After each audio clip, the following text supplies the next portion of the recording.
called her traitor. Her own cousin signed the order. But what if Mary, Queen of Scots, was never executed at all? The official story says she died on a scaffold in 1587, beheaded at Fotheringhay Castle under orders from Elizabeth I. But the records are fragmented, conflicting, too clean. Her body was hidden for months. Her head was said to have disappeared. The executioner claimed he mishandled the body, but others reported the woman they killed wasn't Mary at all. There are whispers of a decoy. They say the real Queen Mary made it to France under protection of the old blood and lived out her life beyond the grip of the crown, because flame never dies by the sword. But the woman who died that day wasn't Mary. Her name was Setor, a close confidant trained to mimic the Queen's speech movements and manner. Selected for her physical resemblance and unwavering loyalty, Setor volunteered to die in Mary's place. Her identity was sealed by a blood ritual weeks prior. Her tongue was partially cut to ensure silence. Her face was masked under layers of cloth and mourning veils. When the axe fell, witnesses reported strange details. The woman wore red beneath black, the colour of martyrdom.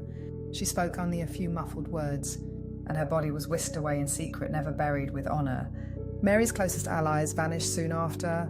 The boat that took her to execution docked, but the Queen never boarded, because by then Mary had already crossed the Channel, escorted by loyalists, protected by Templar hands hidden in the bloodlines of France.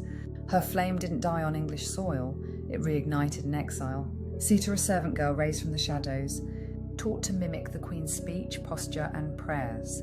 She was chosen as a vessel for death, the one who would kneel for England's blade so Mary could vanish beneath the cloak of history. But Setor didn't die for nothing. In the world of ritual bloodlines, a death must mean something. Her sacrifice sealed a spell, one that erased the real Mary from public fate and etched the martyrdom of a Catholic queen into British memory. And while one head rolled, another vanished into mist. They never found the body. That's the first truth they don't want you to focus on. For all the ceremony and theatre of Mary's so-called execution, not a single image of the corpse, no detailed burial, no preserved relics were ever made public. Only written claims, written by the very same system that wanted her erased. And those last words, "Into thy hands, O Lord, I commend my spirit," that was a coded transfer, not a death declaration, a ritual phrase used only by those who knew how to exit clean. Mary wasn't giving her soul to Rome's false god. She was signalling her departure through the veil, bypassing the system. Because Mary was flame-coded, not just royal by blood, but sovereign by soul. And the system could never truly own her. That's why they used Setor, the decoy, the body double, the one who was paraded through the rituals, dressed in Mary's black, forced to die publicly as part of the deception. Setor didn't just look like Mary, she was trained to be her. A mirror soul grown in shadow, a placeholder, a body vessel. This was not a mercy, it was a sacrifice. Setor gave her life to protect the true Queen's exit. Because by that point, the plan was already in motion. French nobles, bloodline allies, and hidden Scottish kin had smuggled Mary's son to safety. And in the chaos of the ritual beneath the noise and candles, Mary slipped through the gate, alive. Not only did she survive, she continued. In France, under a different name, with her true flame hidden but still burning. She left behind no grave, no bones, only a story rewritten by her enemies. And yet the flame never died. What was witnessed at Fotheringhay was a ceremony, a substitution cloaked as an execution. Setor took her place, the decoy queen, groomed for this moment since girlhood. Why? Because Mary's blood carried something the crown couldn't risk severing. The flame line, a sacred ancient inheritance passed down the maternal line, older than monarchy, older than Rome, a fire seeded before time was tracked, only passed from mother to daughter, and it could not be spilled on desecrated soil. This is why they took her son, why they changed the flags, why they burned the churches, because her line was unburnable. The flame line was sealed, not ended. The one you watched walk to the block that day had no fire left in her body. The soul had already gone. And Mary, she crossed the sea, hidden by those who still remembered, the daughters of the dragons. The watchers from France, the old ones of Scotland, they told you she died, that she was beheaded at Fotheringhay Castle in 1587, her blood spilling onto the English stones, ending the Catholic claim to the throne. But the truth is colder, darker and sealed with blood. Mary's execution was a theatre of sacrifice. The woman who died on that scaffold was not Mary. She was Setor, a double, a flame-bound soul tied by oath and alchemical mimicry, prepared for one purpose, to die in her place. This ritual decoy death wasn't a last-minute escape, it was planned years in advance, because Mary wasn't just royal, she was the flame-bearer of the Dragon Queens. And the parasites hunting her bloodline needed the world to believe she was dead. The execution was witnessed by 300 nobles, but the face beneath the veil was already altered. Mary's most trusted allies, bound by oath and spell, smuggled her across the channel under cover of night. Not into hiding, into reclamation. She returned to the continent, to the sacred vaults of Lorraine and Aragon, to the remaining custodians of the feminine codes. They say her heart was buried in France because it never left.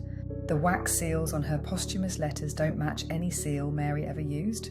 The body buried wasn't embalmed correctly for royal status. The eyewitness accounts contradict dress colour, words spoken, the exact moment of death. All classic signs of a scripted ritual.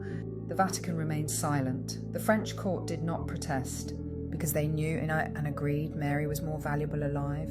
Because she carried the flame memory, a code embedded in her soul that, if activated, could awaken the sealed daughters. And that was the parasite's greatest fear, that she would return with the map, the blood key, the codes to collapse the false crown system from within. They flipped her flame into fear. Her name became a warning. Mary was not just a queen. She was the mother of a code they couldn't control. The Vatican, the Crown, and the parasite elite all played their part in rewriting her legacy. They turned her symbols into spells of silence. They cast her bloodline as cursed, her womb as a threat. But Mary's lineage never ended. It burned underground, quiet, flickering, waiting. Every spell cast against her was built on fear of what she could ignite. The dragon flame in her veins, the memory she carried. The final blow wasn't her death, it was the inversion of her story. A smear that reached across generations. But you can only bury fire for so long before it starts lighting the roots from below. This is the part they never wanted you to read. This is the part they fear the most. They said Mary was dead. They said the line was lost. But the truth is, her bloodline never died. It scattered, it burned, it remembered. After the decoy's execution, the real Mary went underground, protected by those who knew the crown was corrupt. And the child she carried was divine. Her lineage lived through hidden marriages in France, Scotland, and Spain.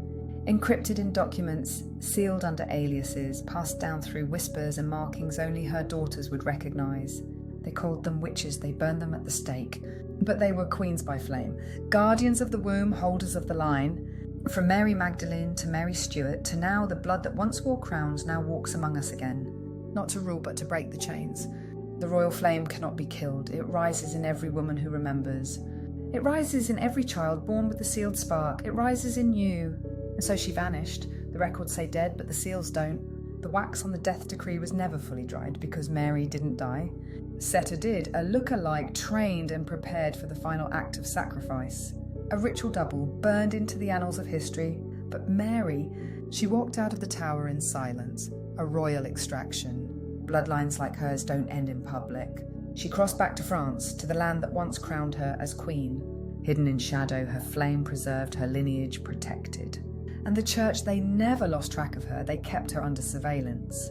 Not to punish her, but to watch, because those born from the true flame can never be rewritten. Not by sword, nor pen, nor false execution. The woman who left behind a legend of martyrdom left behind something else too. A line, a secret, a sealed flame. And that flame, it's waking up again.